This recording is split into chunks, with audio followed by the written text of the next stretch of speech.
Hey, listeners. My name is Elisha, the founder of the Witnesses podcast. It's so beautiful to have you listening to our podcast. And I want you to know something that means a whole lot to me. Thank you for tuning in. And one thing I love to tell all of our listeners is it's not just about you listening, but listening to understand. Understanding is the most important thing. So important. So you have to listen, learn, and practice. Thank you so very much and happy listening. Hi, Nikki. It's so nice to have you on the show. How are you doing today? I'm good. Thank you so much for having me. That's so good. Okay, oftentimes I love to talk about the essence of this show, which is to invite amazing guests, amazing guests like Nikki to come talk to us about their triumphant stories. Because we believe that in our audience, there might be someone who is stuck up in a situation that Nikki came out of triumphantly. Sorry. So by that person, sorry about that. So by that person listening to you speak, he or she might actually pick an information from you that will lead to their transformation. So that is basically the essence of the show. Transformation, transformation, and transformation. So within the next few minutes, Nikki, let us get started with your story, the challenges that you faced, and how you overcame them. And afterwards, I've got some beautiful questions for you. All right, Nikki, over to you. Okay, sounds good. So, I think that my struggles are something that really a lot of us face, and that has to do with parenting. And it kind of all stems from your childhood and how that carries into the way that you parent, right? So, my journey started when I was a child, and I was a very sensitive child, very emotional, very sensitive spirit. And school was very difficult for me. I couldn't handle a lot of the social aspects of it and kind of the social games that we play in school were really hard on my heart. And when I graduated high school, I noticed that I was always very naturally gifted at connecting with children. I think because I was so sensitive, I could connect with other children and animals too, but this story is about children. So I started working with children right out of high school, and I naturally connected with the ones, especially the ones that none of the other adults could handle, right? They thought, oh, they have behavior disorders, they're difficult. And I could see something else in them. I could see they were really intelligent, they were reaching out for help. Um, so I always figured out how I could help them or help the parents help them. And I was good at that, right? Well, then, and I was so confident that I would be a great mom. I was like, I have this down. Well, Uh, then it came, reality hit when I had my first child, and he was just like me, sensitive spirit, very sensitive. And it was like all my experience just went out the window. And I found myself just constantly stressed. I was always high anxiety as a child, and that carried into being a mom. Not so much when I was with other people's kids. I was really gifted in that sense, but then I couldn't transfer that over into my own home. And I struggled so hard because I knew what I was supposed to do from my experience and, my education. I knew how to help my kiddo, but I could not do it. And I just refused to let it continue that way. So I just kept searching and researching and trying to figure everything out. I went through every parenting book and psychology book you can think of. And I finally figured out what works. And it was just combining opening up my heart to knowing that I have to grow, like understanding that children are a reflection of your inner states. So that's why they can be so triggering. That's why it's so much harder with your own kids than it is with somebody else's kids. And so I started learning how to help with my own anxiety. And I was diagnosed at 38 years old with ADHD, which explained a lot of the struggles I had when I was a child. And so then now that I knew what it was, I could research that and help myself grow in that way. And that just poured into my child and helped my child grow and created this great connection. So I think overcoming really a lot of the struggles we have as children and how they carry into our adulthood, and then how we want to be perceived as a parent mixed with how we want to raise our kids can be tough. So I think that's something that I have parts of it I've overcome, and I'm still always going to be overcoming and growing in that aspect, right? Okay, beautiful. All right, so let us dive into the questions. Are you Okay. ready? Okay. Uh-huh. All right. So, let us talk about growing together.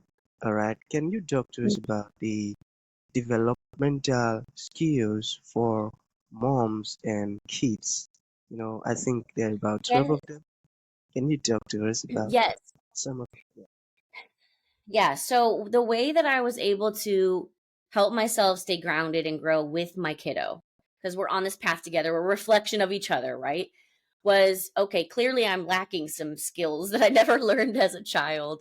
How am I going to grow myself while helping my child grow? And what I did was I figured out most of the issues that we have are connected to these specific skills. A lot of the triggers that we have are connected to a lack of certain skills that we can build up. And so I put them into these 12 different kind of like buckets. And there's a lot of other skills that you can put inside of those 12, but I felt like these were the 12 I wanted to focus on just one at a time and slowly grow. So the first one was empathy, and being able to really put yourself in somebody else's shoes and feel what they're feeling, be on the same level as them, right? And then the communication skills. I think that's something that a lot of adults and children really aren't taught how to communicate. and and it can be tough. So since I was so bad at social skills when I was younger, that carried into my adulthood and I needed to learn how to communicate better. And then self-regulation was another thing. We're not really guided in that too much. If our parents don't teach us, school doesn't really teach us that much. It kind of teaches you to just hold it in and be quiet, right? So self-regulation is more about doing that in a healthy way, how to recognize your emotions and don't let them take over. And then resilience is really important because there's always new difficulties to tackle in life. And if we just like flip out, stress out like I always did, um, at every new challenge, then it just becomes very chaotic all the time. Problem solving skills is another one. So that's something that we naturally, I think, we do when we're younger. But if we let stress get to us, it takes us to another place in our brain where we cannot problem solve. So they kind of go hand in hand, at being more emotionally aware and being able to regulate your emotions helps with problem solving skills as well. So a lot of these kind of overlap a little bit, but and then cooperation and teamwork. These are really important because we want to be able to connect with other people and help each other. And we always get farther when we can work as a team and connect and help each other. So that's a really important one. Um, the confidence and self-esteem, that is one that I think a lot of people, adults and children, are suffering with, are having a hard time with. So it's important that we learn how to believe in ourselves and have that confidence. And that also helps us go out and explore more if we feel confident. Okay. And then we have adaptability and flexibility. And this overlaps a little bit with resilience, but this is more in a way where we get really good at taking this new thing that's thrown at us and using it for good, like figuring out how can I take what I've been given and use it and just go that way and be okay with writing that way all of a sudden instead of everything I've planned out that was supposed to happen, right? Because that's just how life is. And then and empowerment and self advocacy. This one I wanted to separate from the confidence and self esteem. They do kind of overlap a little bit, but this one was learning how to be assertive with your boundaries, having boundaries, being assertive but respectful at the same time. So I think that's a good one for all of us to work on. And then we have mindfulness and self awareness. Again, this is something where you're in the moment. It can overlap a little bit, but it's more about focusing on observing your thoughts and your behaviors and being in the moment. And then compassion and kindness. So it's similar to empathy because with empathy you can tell what someone else is feeling, but with compassion and kindness, it's more about how you're expressing, being able to empathize with people and doing that in a way that's kind. And then the last one is goal setting and motivation. And that's obviously going to be really, really important when it comes to our path forward and just accomplishing any kind of self growth. And so when we work on these 12 things in just like bite sized pieces with our kids, because we are like, we got to admit, a lot of us are that's a lot of stuff to tackle, right? So a lot of us are lacking in those. And when we work on them with our kids, then we tend to have much better communication, just a happier experience as a family altogether. Wow, beautiful. You know, Nikki, our conversation is so educative. Why? Because Nikki's words have been filled with so much insight. You know, I love how you're explaining this stuff. I tell you, I'm so glad. Okay, so we've got two more questions. All right. All right. So, Ready. beautiful. All right. So it's a very important one. It says, what is that one misconception about child behavior that you would like to debunk for parents? You got it? Great question. I love that. Oh my goodness, my dog is joining us right now. Sugar, down, baby, down. I said I'm an animal lover too. I Yeah. am. I am. So I love this question because the biggest thing that helped me have that shift from just yelling all the time and my poor sensitive spirited kiddo was just always stressed, right? And then the shift that I had was, oh my goodness, like this is coming, most of it was coming from my stress and it was projecting onto him. And another thing that goes hand in hand is that when they are having this difficult behavior, like lashing out in different ways, whether it's whining or screaming or kicking or even just kind of like smothering you all the time, whatever it is that's difficult behavior, quote unquote, it's actually a signal because they don't know that they need something, an underlying thing that they need, and they don't know how to ask for it. So it's kind of like a self-defense mechanism that we have.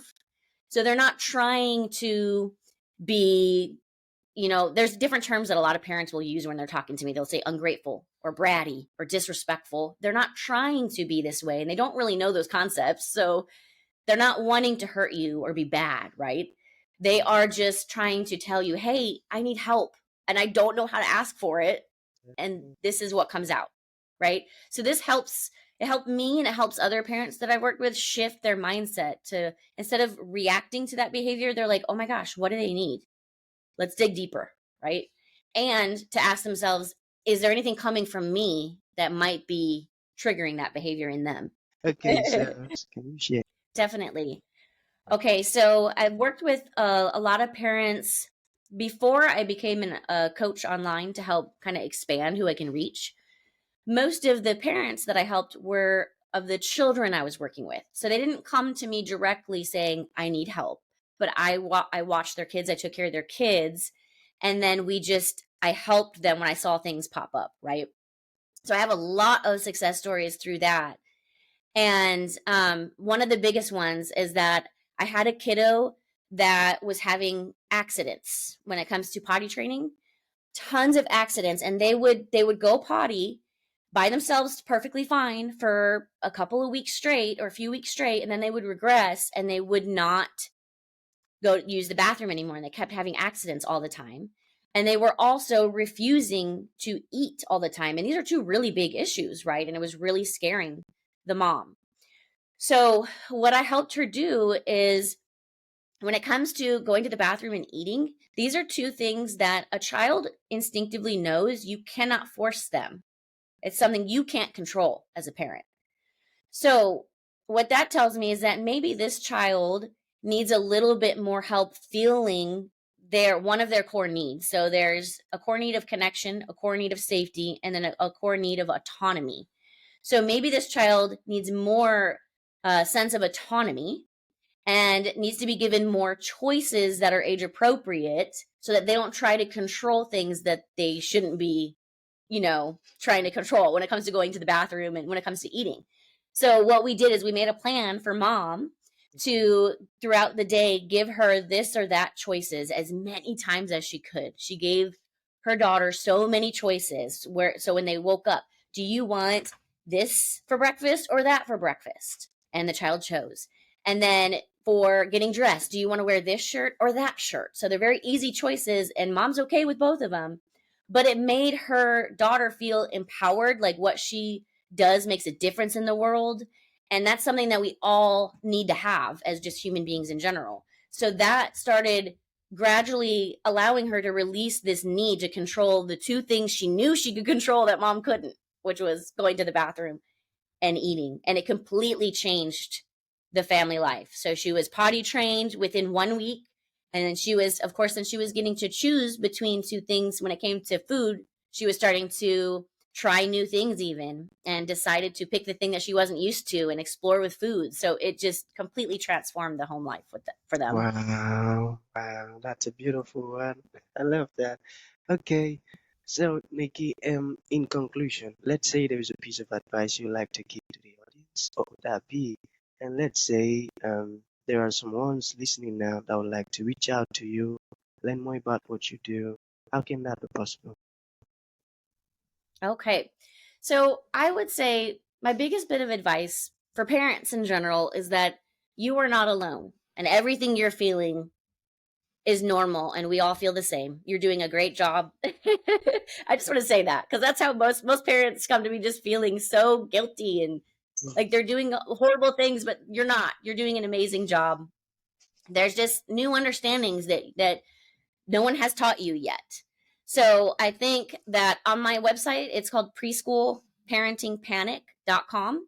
I have something that parents can download where it's just the 5 most common difficult behaviors and what is the underlying common issues for those and how you can address them.